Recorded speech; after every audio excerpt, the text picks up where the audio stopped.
Hi viewers. మనకు ఆరోగ్య సమస్య వచ్చినప్పుడు డాక్టర్ వద్దకు వెళ్తే మందులు రాసిస్తారు. మనం ఫార్మసీకి వెళ్ళి అవే మందులు కావాలని అడిగి మరీ కొనేస్తాం కదా. కానీ ఒకసారి ఆ మందుల బిల్లును జాగ్రత్తగా గమనించండి.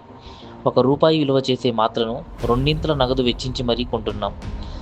ఇలా మన డబ్బు ఎక్కడ మరియు ఎవరి చేతుల్లోకి వెళ్తుందో ఇవాళ ఈ వీడియో ద్వారా తెలుసుకుందాం. ఇక్కడ మనం మొదటిగా తెలుసుకోవాల్సింది జనరిక్ మరియు బ్రాండెడ్ మెడిసిన్ల గురించి.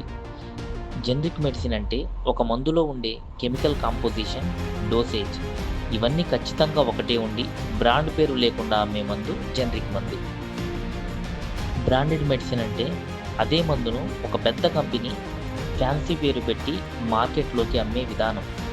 ఉదాహరణకు జ్వరం మాత్ర యొక్క జనరిక్ పేరు పారాసెటమాల్. బ్రాండెడ్గా మనకు డోలో, ప్రోసిన్, కాల్పాల్, సిఫానిల్ పేర్లతో లభ్యమవుతుంది. బ్రాండ్ను బట్టి ధర పెరుగుతుంది. మీరు సరిగా గమనించినట్లయితే చాలా బ్రాండెడ్ మందుల యొక్క ప్యాకింగ్పై marketing by and manufactured by అని వేరు సంస్థల పేర్లు ఉంటాయి. సదరు కంపెనీలు ఆ ఉత్పత్తిదారుల నుండి మాలిక్యూల్ కొనుగోలు చేసి తమ బ్రాండ్ నేమ్ వేసుకొని మార్కెటింగ్ చేయడం జరుగుతుంది. ఇక్కడే మొదలవుతుంది అసలు కథ. చాలా బ్రాండెడ్ కంపెనీలు తమ మందులను డాక్టర్లు రాయాలని ప్రోత్సాహకాలు ఇస్తాయన్న సంగతి మీకు తెలుసా?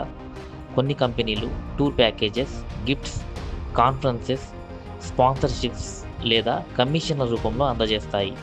దాంతో రోగి ఏ మందు రాయాలి అన్నది రోగి అవసరం కాకుండా కంపెనీ ప్రయోజనం మీద ఆధారపడి ఉంటుంది. మనం చౌకగా లభిస్తే లో క్వాలిటీ మందులని కొనుగోలు చేయము.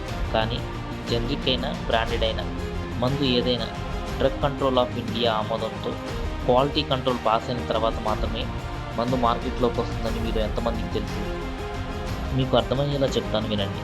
స్టార్ బక్స్లో కప్పు కాఫీ విలువ రూ. 300. మనం రోడ్డు పక్కన తాకే ఫిల్టర్ కాఫీ విలువ రూ. 20. రెండింటిలోనూ మనకు లభించేది కెఫిన్ ఒక్కటే కదా. కనుక బ్రాండెడ్ మందుల కంటే జనరిక్ మందులు వాడటం ద్వారా మీరు డబ్బులు ఆదా చేసుకోవచ్చు. ప్రభుత్వ ఆసుపత్రుల వద్ద జన ఔషధి పేర్లతో జనరిక్ మందుల అమ్మకాలను కేంద్ర రాష్ట్ర ప్రభుత్వాలు ప్రోత్సహిస్తున్నాయి. కనుక కొందరు స్వార్థపరులు చెప్పే మాటలు గుడ్డిగా విని మోసపోకండి. ఎప్పుడైనా మందు తీసుకునే ముందు మీ డాక్టర్ లేదా ఫార్మసిస్టును జనరిక్ ఆప్షన్ ఉందా అని అడిగి తెలుసుకోండి. మొత్తంగా చెప్పాలంటే జనరిక్ మందు కూడా బ్రాండెడ్ మందులే, కానీ తక్కువ ధరకు అందుబాటులో ఉంటాయి. ఏ మందైనా డాక్టర్ సూచనల మేరకు కొనుగోలు చేయాలి.